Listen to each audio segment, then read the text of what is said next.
Shogun.com here at the 2008 CES event in Las Vegas, Nevada. We're here at the Razer booth, and we're about to take a look and see what they've got to offer this conference.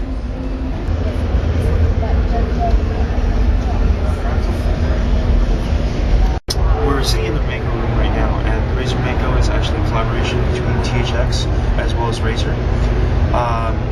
It's the first time we've actually gone into the audio market. It's about speakers that are giving something to the desktop market that is actually of value. Right. We didn't want to just go in with any old speaker system, so we approached THX, asked them basically, hey, do you guys have anything you want to do? We know you certify speakers, but do you want to develop speakers? So they came back to us and said, yes, we have two brand new technologies, one of which has only been used once. The first is the slot speaker technology that can only be seen in, I believe, the Lincoln Town car, I think, where it's basically a speaker that looks like a CD. Sorry, a CD put on its side.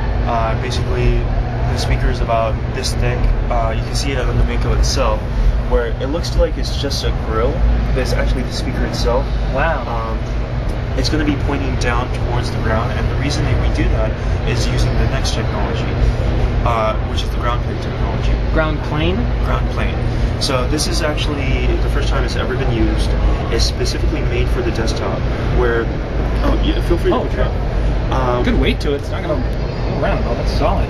Yeah, we took a lot of time making sure they were solid. It's great design, too. Like the form factor a lot. Yeah, it's a lot different. The reason is because of the ground plane technology.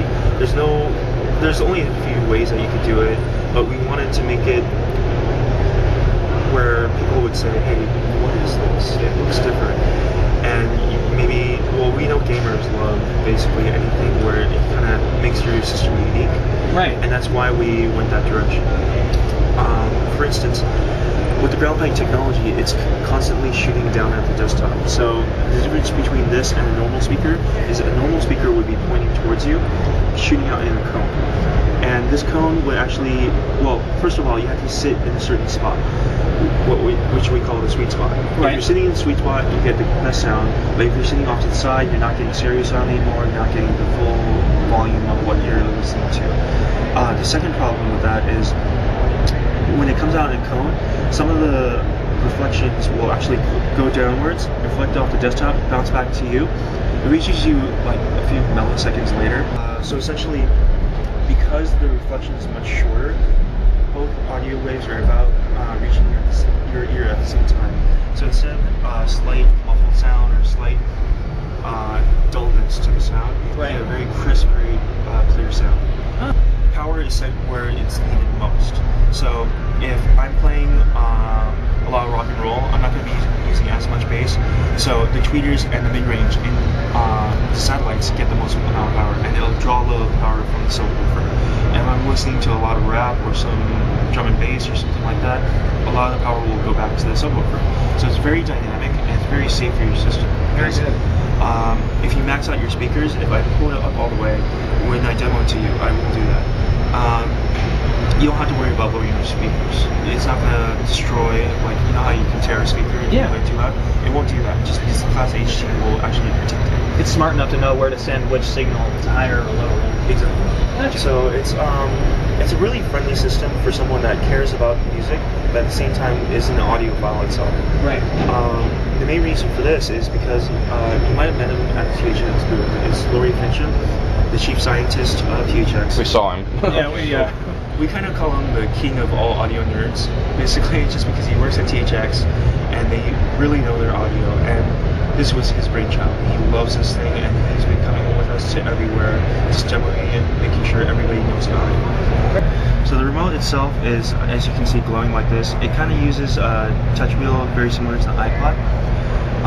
You can use it just like the iPod, where you turn it up or down, or I could use it the way that the designer originally thought of it, where I can just point to where I want to go and it will go there. Oh, very cool. It's really up to you. It's actually kind of fun to play with. Yeah, that's what it looks like. Very cool. It's got good touch. I mean, you can touch it to the side pretty far. You can touch it inside. It'll really go a lot of different places. On top of that, it's really a lifestyle unit on top of being a desktop unit. So essentially, the reason it doesn't say PC or like Xbox 360 or anything like that, Right. is because you could use this with anything. It's got an RCA jack as well as 3.5mm jack. These are line 1 and line 2 respectively, on top of line 3 where you just plug it in right here. Wow. So if you have an iPod, you just jack it in and you're good to go. Well, that's great.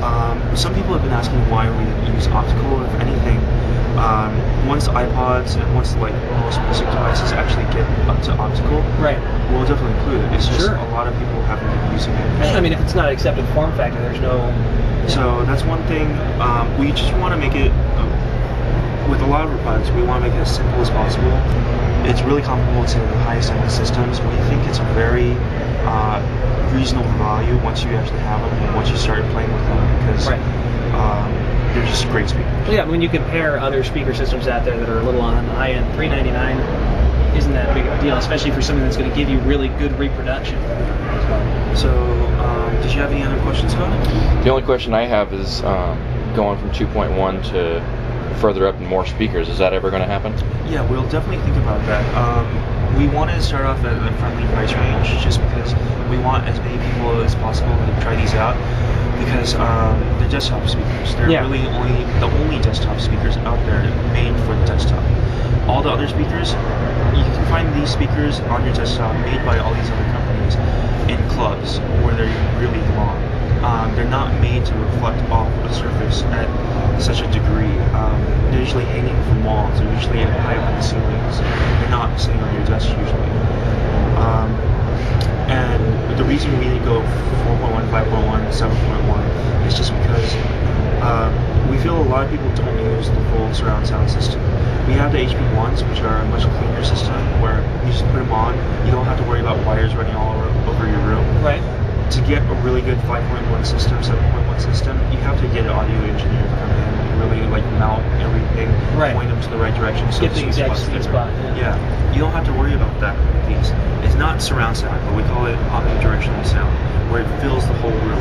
Like you're standing right there while you're sitting down. You're not even sitting down in front of it. No, and it's the normal blind spot is. Yeah, it's very nice. Not blind spot. Sweet spot. So no matter where you're sitting, you're getting the same quality audio. Yeah, absolutely. It sounds really nice. Yeah, so you don't have to worry about speaker cables running behind you. You don't have to worry about setting these up, tripping over them, or anything like that. If people are interested, though, we can definitely do that. Sounds really great. Thank you very much. Yeah, no problem.